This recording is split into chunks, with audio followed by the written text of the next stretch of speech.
इस कहानी की शुरुआत में हमें पानी की गहराइयों में एक न्यूक्लियर सबमरीन को दिखाया जाता है जो पानी की गहराइयों में फंस चुकी है। उसके अंदर लोग भी होते हैं जिन्हें बचाने के लिए 3 लोग आते हैं।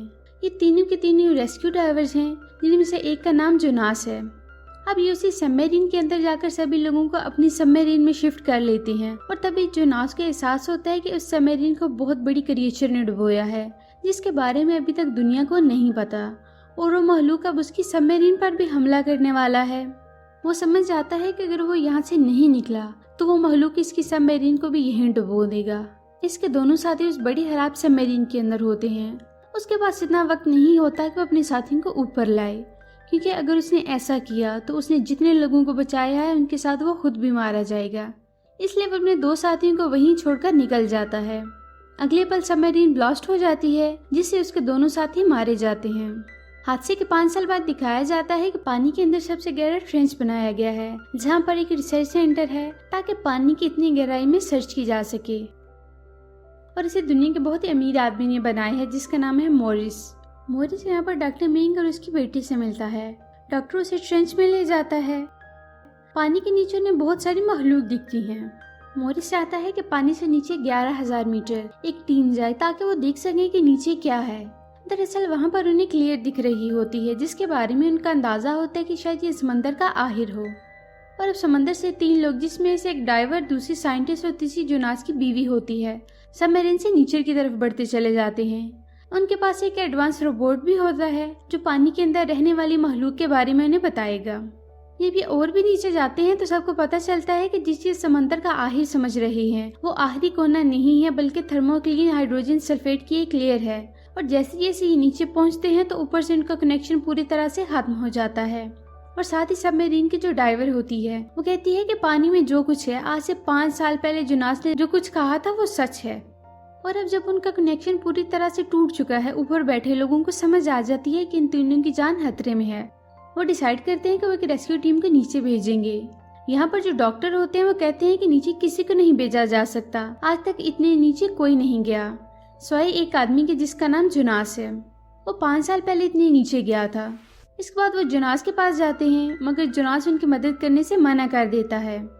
मगर उसे बताया जाता है कि तुम्हारी एक्स वाइफ भी सबमरीन में है। ये सुनने के बाद जोनास उनकी मदद करने की हामी भरता है। साथ ही हमें पानी के अंदर दिखाया जाता है जहाँ पर उनका सबमरीन खराब हो चुका है। वो तीनों के तीनों सबमरीन को ठीक करने की कोशिश करते हैं और इसी कोशिश में लोरी, जो कि डाइवर है, वो जख्मी हो जाती है। और मेयंग की बेटी को दिखाया जाता है जिसका नाम सोइन है।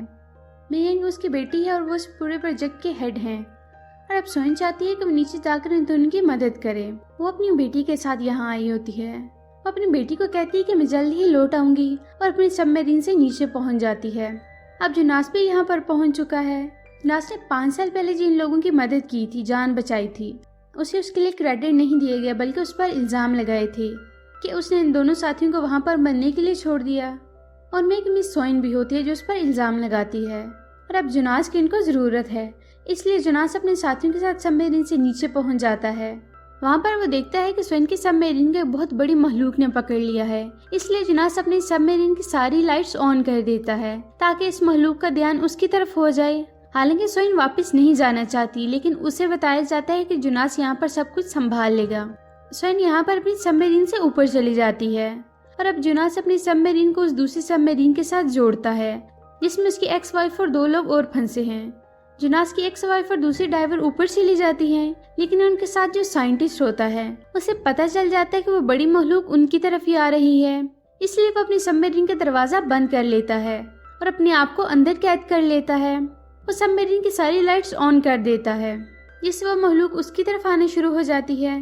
जोनास अपनी सबमरीन को लेकर ऊपर की तरफ बढ़ता है और ठीक उसी पल साइंटिस्ट की सबमरीन पर, जो कि खराब है, उस पर वो मखलूक हमला करती है और उसे मार देती है। और बाकी सब के सब ऊपर आ जाते हैं। सोइन इसके बाद जोनास के पास आती है और उससे माफी मांगती है कि आज से 5 साल पहले जो हादसा हुआ था वो हमेशा उसके लिए जोनास को इल्जाम देती थी। लेकिन अब उसे खुद जाने के बाद पता चल गया कि उसमें जोनास की कोई गलती नहीं थी, वहाँ के हालात ही ऐसे थे। ट्रेंच के अंदर सब लोगों की मीटिंग होती है, जहाँ पर उन्हें पता चलता है कि जब उन्होंने थर्मोक्लिन की लेयर को पार किया था तो सबमरीन की वजह से हाइड्रोजन सल्फाइड की जो लेयर थी वो ब्रेक हो चुकी है, यानी कि वहाँ पर एक होल बन चुका है। जिससे थर्मोक्लीन के लेयर के नीचे रहने वाली मखलूक अब ऊपर आ रही है। आज तक उस लेयर की वजह से वो मखलूक समंदर के नीचे थी।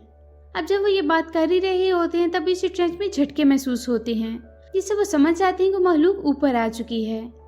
ये सब के सब नीचे जाते हैं, जहाँ पर उन्हें ग्लास के ऊपर उस मखलूक के दांत के निशान दिखते हैं, जिसका मतलब ये है कि वो अंदर आने की कोशिश कर रहे हैं। साथ ही उन्हें ये इन्फॉर्मेशन भी मिलती है कि समंदर में 3 बड़ी बोट्स अपने आप ही गायब हो गई हैं। ये अपनी बोट से उस जगह पर जाते हैं जहाँ पर वो बोट्स गायब हुई थी। वहाँ किसी इंसान का कोई नामो निशान नहीं मिलता। वहाँ पर सिर्फ बोट्स का मलबा होता है, जिससे समझ जाते हैं ये उसी मखलूक का काम है और वो जानते हैं कि वो आसपास ही है। और जोनास पानी में उस पर ट्रैकर लगाने के लिए जाता है ताकि उसकी लोकेशन उन्हें पता चलती रहे। उसके ऊपर ट्रैकर लगाता है, लेकिन वो मेगलाडॉन उसे देख लेती है और उसका पीछा करती है। जोनास के साथ उसे वापस खींचने शुरू कर देते हैं और इससे पहले कि वो जोनास को अपने बड़े बड़े जिब्रों के अंदर दबाकर मार देती, जोनास को उसके साथ ही बोट पर खींच लेते हैं। वहाँ से उसकी जान बच जाती है। अच्छी बात यह है कि अब उन्हें पता चलता है कि वो मेगलाडॉन मखलूक अब कहाँ है, इसलिए सोइन तय करती है कि वो एक बहुत बड़ी प्लास्टिक की बोतल के अंदर समंदर के नीचे जाएगी। उसके पास वैनम का एक तीर होता है जो कि बहुत ही जहरीला है और उससे वो उस मखलूक को मारना चाहती है। जिस प्लास्टिक की बोतल के अंदर वो होते हैं वो बहुत ही मजबूत है और अब सोइन उसके अंदर नीचे चली जाती है। यहाँ पर मरी हुई मछलियों का चारा फेंका जाता है ताकि वह मखलूक उससे मुतवज्जा होकर वहाँ पर आ जाए। शुरू में कुछ शार्क्स वहाँ पर आती हैं, उसके बाद ही वो मेगलाडॉन वहाँ पर आ जाती है। सबसे पहले वो सोइन पर हमलावर होती है, मगर वो कैप्सूल सच में बहुत मजबूत है। सोइन वैनम का तीर उसकी बॉडी पर इंजेक्ट करती है, जिससे वो तड़प जाती है और अब उस कैप्सूल को तोड़ने के वजह से पूरा का पूरा निगलने की कोशिश करती है, मगर बोट से बड़ी बड़ी रस्सियों से उस मेगलाडॉन के फेंस को बांध दिया जाता है। लेकिन यहाँ पर सोइन की जान खतरे में होती है। जोनास को पता चल जाता है, इसलिए वो पानी में कूदता है। उससे पहले कि वो पूरे के पूरा कैप्सूल निकल जाती, जोनास उस कैप्सूल के ढक्कन को खोल लेता है और सोइन को वहाँ से निकाल लेता है। हालांकि सोइन पर वो मेगलाडॉन हमला करना चाहती है, लेकिन उसके फिन्स को बांधा हुआ है, इसलिए वो आगे नहीं बढ़ पाती। साथ ही वैनम का जहर उसके जिस्म में बढ़ रहा होता है, इसलिए वो बेहोश हो जाती है। इसके बाद सोइन को ऊपर खींच कर लाया जाता है। जब वो होश में आती है तो जोनास को थैंक्स कहती है और वो इस मेगलाडॉन को अपनी बोट के ऊपर यहाँ से ले जाते हैं। सब बहुत खुश होते हैं, उन्हें लगता है कि उन्होंने इस मखलूक को मार दिया है। लेकिन तभी उससे बड़ी मेगलाडॉन उस छोटी मेगलाडॉन के ऊपर हमला करके उसे मार देती है। साथ ही यहाँ पर इनकी बोट भी पलट जाती है। कई लोग जख्मी हो जाते हैं। इसी तरह जोनास, सोइन और सोइन के वालिद यहाँ से एक छोटी बोट के जरिए निकल जाते हैं, मगर सोइन के वालिद मियंग ज्यादा जख्मी होते हैं, इसलिए वो दम तोड़ देते हैं। उनकी जान चली जाती है। सोइन को अपने वालिद की मौत से बहुत दुख होता है और ये वापस ट्रेंच पर आ जाते हैं, जो कि समंदर के बीचों बीच होता है। मोरिस कहता है कि कल सुबह हम सब यहाँ से निकल जाएंगे। उन्हें चाइना की गवर्नमेंट को इस मखलूक के बारे में बता दिया है। कल सुबह गवर्नमेंट अपनी आर्मी भेजेगी जो उस मखलूक को मार देगी। इसके बाद सब इस बात से पुरसुकून हो जाते हैं, लेकिन मोरिस ने ऐसा कुछ नहीं किया होता। रात को अपनी टीम के साथ जाता है पानी के अंदर। एक जगह पर उसे एक बहुत बड़ी मखलूक दिखती है। वो वहाँ पर बमबारी करता है, जिससे वो मखलूक मारी जाती है। अब मोरिस अपनी टीम के साथ उस मखलूक के पास जाता है तो उन्हें पता चलता है कि वो मेगलाडॉन नहीं है जिसे वो मारना चाहते हैं, बल्कि ये एक व्हेल मछली है। मोरिस अपने लोगों से कहते हैं कि जल्दी से यहाँ से चलो, मेगलाडॉन उसे खाने के लिए यहाँ पर आने वाली होगी। जब वो आगे बढ़ते हैं तो मोरिस नीचे पानी में गिर जाता है। वो अपनी जान बचाने के लिए व्हेल मछली के जिस्म के ऊपर चढ़ जाता है, पर वहाँ पर मेगलाडॉन भी आ चुकी है, जो व्हेल मछली के साथ साथ मोरिस को भी अपनी खुराक बना लेती है।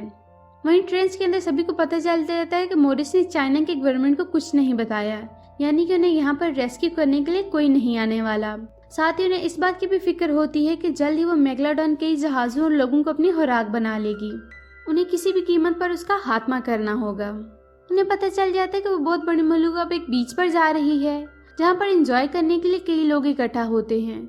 अब मेगलाडॉन भी वहाँ पर पहुँच जाती है, जो लोगों को निगलना शुरू कर देती है। चारों तरफ भगदड़ मच जाती है। जोनास भी अपने लोगों के साथ शिप से यहाँ पहुँच जाता है। जोनास और सोइन उन लोगों को बचाने के लिए ग्लाइडर से पानी के अंदर उतर जाते हैं और मेगलाडॉन के ऊपर हमला कर देते हैं। लेकिन इतने छोटे ग्लाइडर से इतने बड़े मेगलाडॉन को पूरी तरह से मारना नामुमकिन है। एक पल ऐसा आता है जब जोनास के सामने बहुत बड़ी मेगलाडॉन है, जो उसके कई साथियों को पहले भी मार चुकी है। जोनास तय करता है कि वो इसे नहीं भागेगा, बल्कि उसका सामना करेगा। वो अपने ग्लाइडर को लेकर उसकी तरफ बढ़ जाता है और जैसे भी उस बड़ी मखलूक के नीचे पहुंचता है तो वो अपने ग्लाइडर से बहुत बड़े ब्लेड को बाहर निकालता है। उस ब्लेड से वो उस मेगलोडॉन के पूरे पेट को चीर देता है और मेगलोडॉन उस ग्लाइडर को पकड़ लेती है। इससे पहले कि वो उसके ग्लाइडर को चबा डालती, वो ग्लाइडर से बाहर आ जाता है और एक रॉड से उसके आंख पर हमला करता है, जिससे वो पूरी तरह से तड़प जाती है और पानी के ऊपर छलांग लगाती है। अब यहाँ पर उसका बहुत ज्यादा खून बह चुका है, इसलिए यहाँ पर बहुत सारी शॉक्स आ जाती हैं जो उसके ऊपर हमला कर देती हैं। जुनासब अपनी जान बचाकर यहाँ से निकलने की कोशिश कर रहा होता है, इससे पहले कि शार्क्स उसे भी अपनी खुराक बनाए। यहाँ पर स्वाइन आती है जो उसे बचा कर ले जाती है। दरअसल जुनास ने अपनी बहादुरी और कुव्वत से उस बड़ी मखलूक मेगलोडॉन को मार दिया है। उसके बाद जुनास और स्वाइन बोट से जहाज पर वापस आ जाते हैं। यहाँ पर सबके सब उस मखलूक के मारे जाने से मुतमईन हैं। अगर जुनास उसे नहीं मारता हो तो धीरे धीरे पूरे समंदर पर अपना कब्जा कर लेती और समंदर में इंसानों का जाना पूरी तरह से नामुमकिन हो जाता। अब उस 2000 साल पुरानी मेगलोडॉन का खात्मा हो चुका है, यानी कि पूरी तरह से खतरा टल चुका है और यहीं पर ये मूवी खत्म हो जाती है। तो कैसी लगी आपको हमारी आज की वीडियो? अगर आपको हमारी वीडियो अच्छी लगी तो हमारी वीडियो को लाइक करें, शेयर करें, हमारे चैनल को सब्सक्राइब करें ताकि इस तरह की इंटरेस्टिंग वीडियोस आपको मिलती रहें।